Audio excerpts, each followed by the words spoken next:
সুনামগঞ্জের বিভিন্ন হাওরে পানি নিষ্কাশনের ব্যবস্থা না থাকায় জলাবদ্ধতা দেখা দিয়েছে। এতে পানির নিচে তলিয়ে গেছে কৃষকের ১,৫০০ হেক্টর কাঁচা ধান। এতে ফসল হানির শঙ্কা করছেন চাষিরা। এ বিষয়ে আরও জানাতে সুনামগঞ্জের হাওড়াঞ্চল থেকে যুক্ত হচ্ছেন লিপসন আহমেদ। লিপসন, জলাবদ্ধতার কারণ কি জানতে চাইছি এবং পানি নিষ্কাশনের জন্য কোনো ব্যবস্থা কি নেওয়া হয়েছে?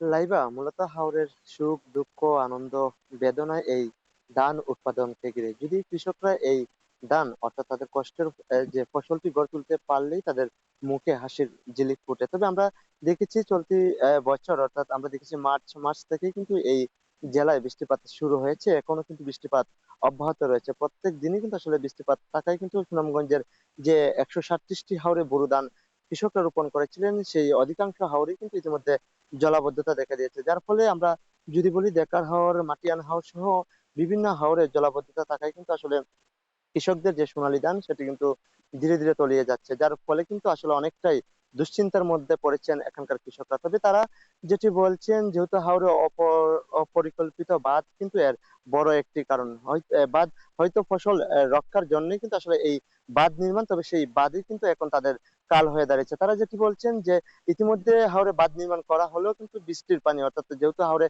পানি নিষ্কাশনের ব্যবস্থা করা হয়নি, যার ফলে কিন্তু আসলে মূলত হাওরে এই জলাবদ্ধতা দেখা দিয়েছে। সেই সাথে আমরা কথা বলেছিলাম কৃষি বিভাগের সাথে, তারা যেটি বলছেন ইতিমধ্যে প্রায় ১,৫০০ হেক্টর বোরো ধান কিন্তু আসলে সরকারি হিসেবে তলিয়ে গেলেও কিন্তু বাস্তব চিত্র কিংবা মাঠ পর্যায়ে সেটা অনেকটাই ভিন্ন। কৃষকরা যেটি বলছেন প্রায় ২ থেকে ৩ হাজার হেক্টর ধান কিন্তু আসলে ইতিমধ্যে এই জমিতে তলিয়ে গেছে। তো সব মিলিয়ে বলা যায় এই অঞ্চলে কৃষকরা তাদের স্বপ্নের সোনালী ধান নিয়ে কিন্তু দুশ্চিন্তার মধ্যে পড়েছেন। লাইবা। সুনামগঞ্জ থেকে যুক্ত ছিলেন লিপসন আহমেদ।